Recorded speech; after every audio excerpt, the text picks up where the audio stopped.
നമസ്കാരം, BMC news live കൊച്ചിയിലേക്ക് സ്വാഗതം. ഈ വാർത്തകൾ നിങ്ങൾക്കായി അവതരിപ്പിക്കുന്നത് Cochin Kalabhavan Angamaly franchise, powered by ഹീലക് Thottakkattukara, Josh mall Mukkannoor, cleanser, BMC film production and Nazrath Vilas.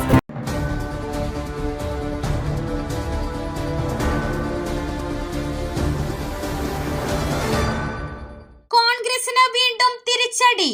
BJPയിൽ ചേർന്ന് പ്രിയങ്ക ഗാന്ധിയുടെ അടുത്ത അനുയായി നീക്കം. പാർട്ടി വിട്ട് മണിക്കൂറുകൾക്കകം പ്രിയങ്ക ഗാന്ധിയുടെ അടുത്ത അനുയായിയായ തജീന്ദർ സിംഗ് ബിട്ടു BJPയിൽ ചേർന്നു. കോൺഗ്രസിൽ നിന്ന് രാജിവെച്ച് മണിക്കൂറുകൾക്ക് ശേഷമാണ് സംഭവ വികാസം. ഹിമാചൽ പ്രദേശിന്റെ ചുമതലയുള്ള കോൺഗ്രസ് സെക്രട്ടറി ആയിരുന്ന ബിട്ടു കേന്ദ്രമന്ത്രി അശ്വിനി വൈഷ്ണവിന്റെയും പാർട്ടി ജനറൽ സെക്രട്ടറി വിനോദ് താവ്ഡയുടെയും സാന്നിധ്യത്തിലാണ് ഡൽഹിയിൽ വെച്ച് BJPയിൽ ചേർന്നത്. ലോക്സഭാ തെരഞ്ഞെടുപ്പിനിടയിൽ കഴിഞ്ഞ ആഴ്ചകളിൽ ഒട്ടേറെ ഉന്നത നേതാക്കളുടെ പലായനം കണ്ട കോൺഗ്രസിന് മറ്റൊരു തിരിച്ചടിയാണിത്.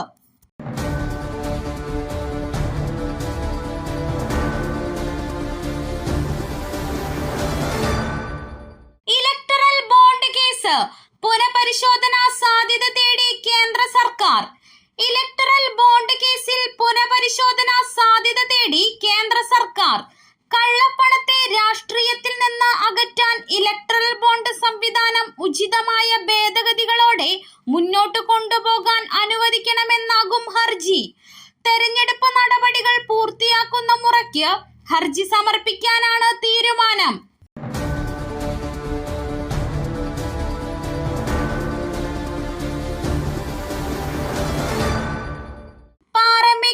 തിരുവമ്പാടി ഭഗവതിമാർ ഉപചാരം ചൊല്ലി പിരിഞ്ഞു. വടക്കുന്നാഥ ക്ഷേത്രത്തിന്റെ പടിഞ്ഞാറേ നടയിൽ ശ്രീമൂലസ്ഥാനത്തെ നിലപാട് തറയിൽ വന്നാണ് ഉപചാരം ചൊല്ലിയത്. 8:30 15 ആനകളെ അണിനിരത്തി പാണ്ടിമേളത്തിന്റെ അകമ്പടിയോടെ തിരുവമ്പാടി പാറമേക്കാവ് വിഭാഗക്കാർ എഴുന്നള്ളിപ്പ് ആരംഭിച്ചത്.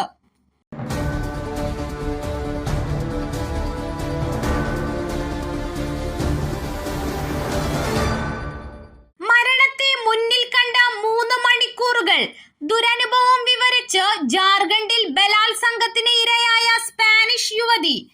ഏഷ്യ പര്യടനത്തിനാണ് ട്രാവൽ വ്ളോഗർമാരായ സ്പാനിഷ് ദമ്പതികൾ പുറപ്പെട്ടത്.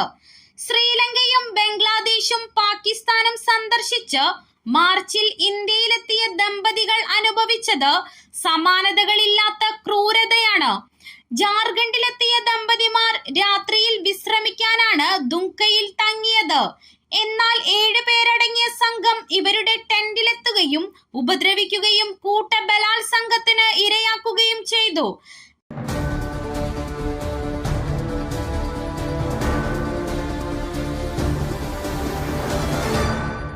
ആദ്യമായില്ല മുഖ്യമന്ത്രി രാഹുൽജിയെ അവഹേളിക്കുന്നത്. പ്ലീസ്, സഹായിക്കാൻ മനസ്സില്ലെങ്കിലും ദ്രോഹിക്കരുത്. രമ്യ ഹരിദാസ്. മുഖ്യമന്ത്രിക്കെതിരെ ആലത്തൂർ UDF സ്ഥാനാർത്ഥി രമ്യ ഹരിദാസ്. കുറച്ച് ദിവസങ്ങളായി ബഹുമാനപ്പെട്ട മുഖ്യമന്ത്രി പിണറായി വിജയന്റേതായി വരുന്ന പ്രസ്താവനകൾ എല്ലാവരെയും പോലെ എന്നെയും അത്ഭുതപ്പെടുത്തുന്നു.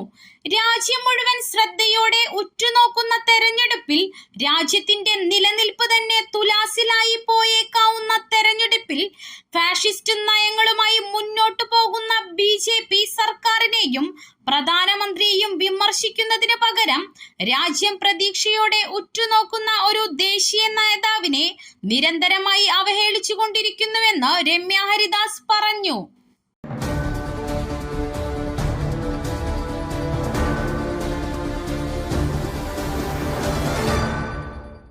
SFI നടത്തിയത് പ്രതിഷേധമല്ല, ആക്രമണം. രാഷ്ട്രപതിക്ക് റിപ്പോർട്ട് നൽകിയെന്ന് ഗവർണർ. SFIയെ വീണ്ടും വിമർശിച്ച് ഗവർണർ ആരിഫ് മുഹമ്മദ് ഖാൻ. തനിക്കെതിരെ SFI നടത്തിയത് പ്രതിഷേധമല്ല, ആക്രമണമാണ്. തനിക്കെതിരെ നടന്ന പ്രതിഷേധത്തെക്കുറിച്ച് കേന്ദ്രത്തിന് വിവരം ലഭിച്ചിട്ടുണ്ട്. പ്രധാനമന്ത്രിയെ താൻ ഇക്കാര്യം അറിയിച്ചിട്ടില്ല. എന്നാൽ രാഷ്ട്രപതിയെ ഇക്കാര്യം അറിയിച്ചിട്ടുണ്ട്. നമ്മൾ ജീവിക്കുന്നത് ജനാധിപത്യ രാജ്യത്താണ്. പ്രതിഷേധങ്ങൾക്കും എതിരഭിപ്രായങ്ങൾക്കും ജനാധിപത്യത്തിൽ സ്ഥാനമുണ്ട്. പക്ഷേ അക്രമങ്ങൾക്ക് സ്ഥാനമില്ല. ആക്രമണങ്ങൾ താൻ ഇതിനു മുമ്പും നേരിട്ടിട്ടുണ്ട്, ഇതിലും മോശമായത് നേരിട്ടിട്ടുണ്ട്. അക്രമം ജനാധിപത്യ വിരുദ്ധമെന്നും ഗവർണർ ചൂണ്ടിക്കാട്ടി.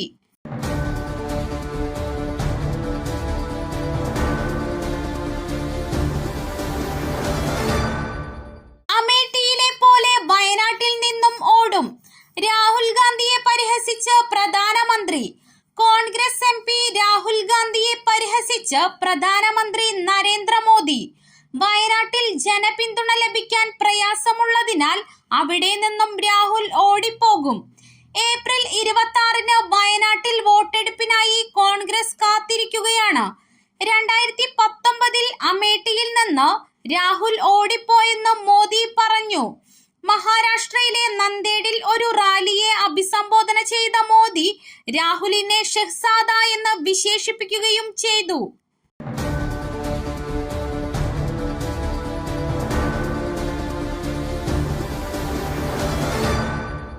മോഷണക്കേസിൽ നിരപരാധിത്വം തെളിയിക്കാൻ വീട് വിറ്റ് നിയമ പോരാട്ടം നടത്തിയ യുവാവ് സാമ്പത്തിക ബാധ്യതയെ തുടർന്ന് ജീവനൊടുക്കി. മോഷണക്കേസിൽ നിരപരാധിത്വം തെളിയിക്കാൻ വീട് വിറ്റ് നിയമ പോരാട്ടം നടത്തിയ യുവാവ് സാമ്പത്തിക ബാധ്യതയെ തുടർന്ന് ജീവനൊടുക്കി.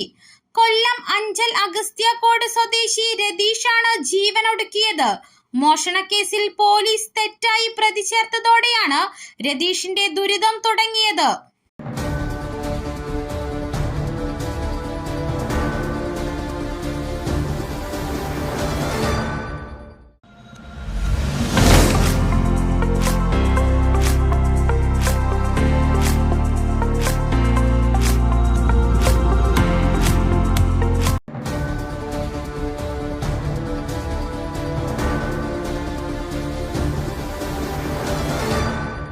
മറ്റൊരു വാർത്തയുമായി കണ്ടുമുട്ടുന്നതുവരെ നന്ദി.